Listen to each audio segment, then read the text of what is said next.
Hello friends, आज हम भारत के प्रमुख दर्रे, पठार और मैदान के बारे में जानेंगे। तो सबसे पहले हम देखेंगे भारत के प्रमुख दर्रे। सबसे पहले देखते हैं कि दर्रा होता क्या है। पहाड़ों के बीच से होकर जाने वाला जो सकरा रास्ता होता है ना, छोटा सा जो रास्ता होता है, उसे दर्रा कहते हैं। प्रमुख दर्रों को अगर देखें तो प्रमुख दर्रों में काराकोरम दर्रा आता है। ये लद्दाख और ये भारत का जो लद्दाख क्षेत्र है और जो चीन का जिनजियांग क्षेत्र है उसके बीच में काराकोरम दर्रा अवस्थित है। जोजिला दर्रा लद्दाख के कारगिल जिले में स्थित है। यह जो है लेह और श्रीनगर को जोड़ता है ना। तो लद्दाख का एक जिला है लेह, और श्रीनगर जो जम्मू कश्मीर यूनियन टेरिटरी की राजधानी है उसको जोड़ता है। रोहतांग दर्रा हिमाचल प्रदेश के कुल्लू घाटी को लाहौर और स्पीति घाटी से जोड़ता है ना। हिमाचल का जो कुल्लू घाटी है और लाहौर स्पीति घाटी है ना, लाहौर और स्पीति घाटी को जोड़ता है। कौन सा दर्रा? रोहतांग दर्रा। आप कमेंट सेक्शन में बताइए कि रोहतांग दर्रे से कौन सी नदी निकलती है। मैंने जब पिछले लेक्चर में जब नदियों का पढ़ाया था तो बताया था कि रोहतांग दर्रे से एक नदी निकलती है। नेक्स्ट आता है नाथुला दर्रा। ये हिमालय का एक पहाड़ी दर्रा है जो भारत के सिक्किम राज्य और दक्षिणी तिब्बत में चुम्बी घाटी को जोड़ता है। किसको जोड़ता है? चुम्बी घाटी को जोड़ता है। भारत के कौन से राज्य को जोड़ता है? सिक्किम को। पालघाट दर्रा तमिलनाडु के कोयम्बटूर शहर को केरल के पलक्कड़ शहर से जोड़ता है।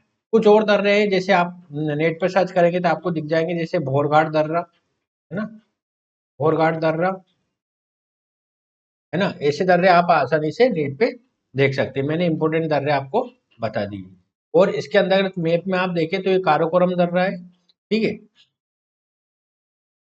ये नाथुला, ये बोमाडीला, यांगपाप, दीफू, पांगसाड, तुजू, ठीक है। ये दर्रा, ये जो मैंने भोरघाट दर्रा बताया था ये यहाँ पे अवस्थित है। उसके ऊपर थालघाट दर्रा है। पालघाट ये नीचे है। सेन कोट्टा, ठीक है? तो ये भारत के प्रमुख दर्रे, आप इनको मैप के थ्रू भी देख सकते हैं। भारत के अगर प्रमुख पठारों की बात करें तो अगर हम यहाँ से देखें तो बुंदेलखंड का पठार है ना। बुंदेलखंड का ये पठार है। ये कहाँ पे? बुंदेलखंड क्षेत्र है जो मध्य प्रदेश और उत्तर प्रदेश के क्षेत्रों में आता है। बुंदेलखंड का पठार वहां पे अवस्थित है।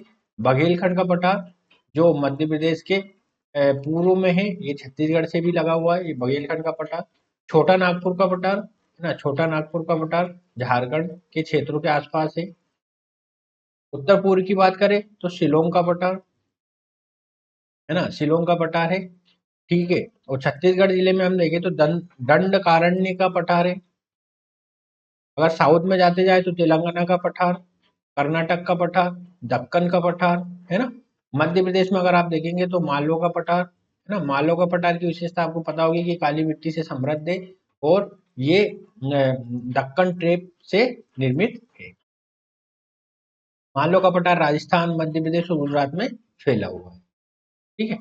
तो ये भारत के प्रमुख पठार है। अगर हम मैदान्स की बात करें, प्लेन्स की, तो Sutlej Yamuna plain, upper Ganga plain, middle Ganga plain और ये ब्रह्मपुत्र प्लेन, उत्तर पूर्व में जो है ब्रह्मपुत्र प्लेन है। और जैसे जैसे हम नीचे आते जाते हैं लोअर गंगा प्लेन है, ठीक है। ये राजस्थान का प्लेन है। इस तरह से इंडिया के प्लेन भी आप देख सकते हैं, है ना। अगर आप देखेंगे तो भारत के उत्तर के विशाल मैदान है ना, विशाल मैदान एक महत्वपूर्ण टॉपिक बन जाता है ना। विशाल मैदान, उत्तर के विशाल मैदान, इसके अंतर्गत तराई आता है। तराई, बांगर,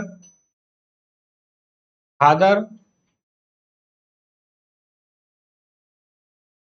है ना, बांगर खादर, ये चीजें आती है। एक दो और इसके यहाँ पे ये जो आती है ना। और सतलुज यमुना जो प्लेन है ये यहाँ पे स्थित है, ठीक है। तो ये यहाँ पे पूरी चीजें हमने आपको बता दी है। अगले वाले वीडियो में हम और जानकारी के साथ हाजिर होंगे। तब तक के लिए नमस्कार।